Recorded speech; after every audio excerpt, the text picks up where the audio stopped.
Hi guys, welcome back to my channel. So today we're going to be talking about sunken cakes, why they sink and how to fix them. And at the same time I'm going to be showing you guys how to ganache the cake and still get really sharp edges even though they were sunken.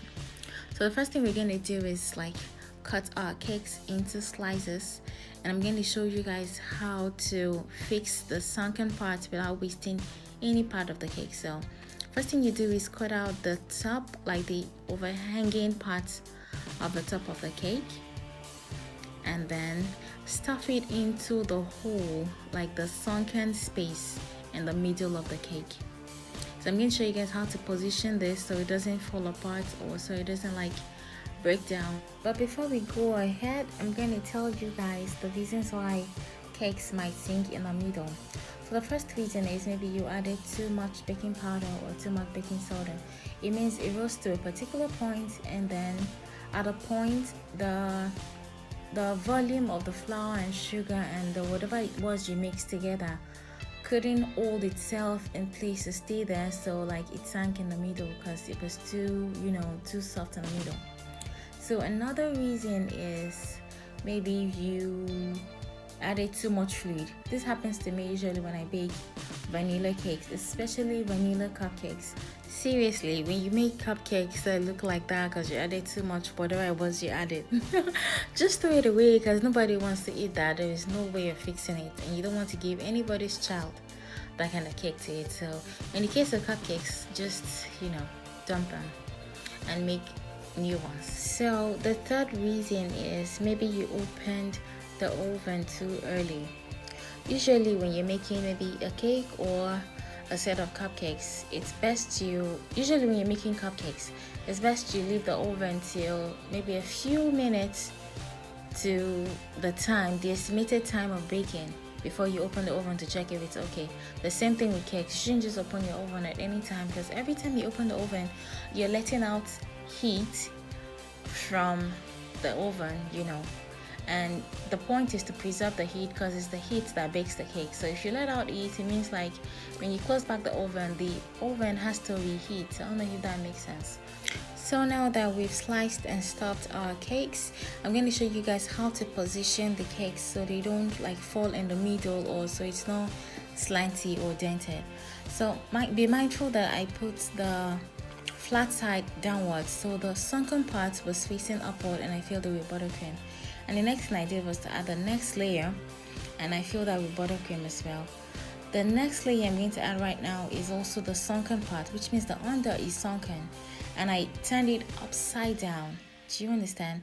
That way the buttercream you put on the layer beneath it would fill that spot and not let your cake sink. Does that make sense?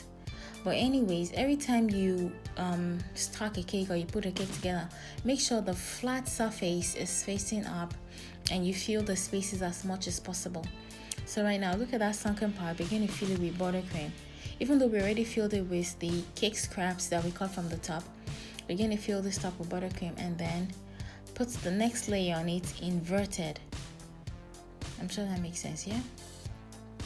Okay, so like that. So look at that sunken layer as well.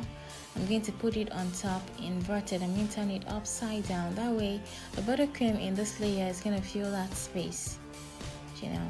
Yes, that's what we're doing. So right now I'm going to show you guys how to ganache the cake. Usually I like to ganache my cakes in 5 parts. This is the first part. The first part is I pour some ganache on top of it, and then I smoothen it around, and then I'm going to pour another layer that is going to get to the bottom of the cake. The point of ganaching the cake is to have a coating firm enough for you to put the fondant on, and it will stick and still look very neat. Do you understand? And give you the crisp, sharp edges everyone likes. So right now we're going to cover the whole cake, and we're going to cover it in layers because we want the ganache to not be too thick, but to be thick enough for your fondant to be able to stick to and for it to be able to hold its spots. I don't know if that makes sense. So now I'm going to add the third layer. This is the third layer, and I'm going to smoothen it around.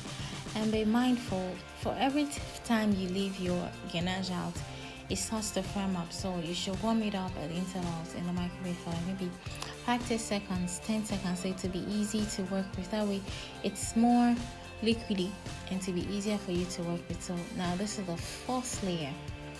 It is really easy. You just want, it's just like your layering makeup. I don't know if that makes sense. You're going to put the first layer of foundation, especially if you have maybe problematic spots on your face. The first layer of foundation, allow that to firm up and then apply another one. That's exactly the same thing we're doing here. You don't have to wait for it to firm up. As you're working, it's firming up. So that's the more reason why you have to melt your ganache in the microwave at least maybe 2 or 3 times before you finish this step, because it sets up pretty fast. So this is the 5th layer.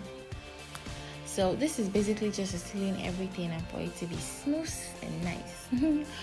So we're going to smoothen this around and then scrape it. And when you scrape, make sure you're holding your scraper like upright. That way it won't be slanty or your cake won't bend. That way your cake will be straight up. So thank you guys for watching. I hope you learned 1 or 2 things. So like and subscribe and share, and I'll see you guys in my next video.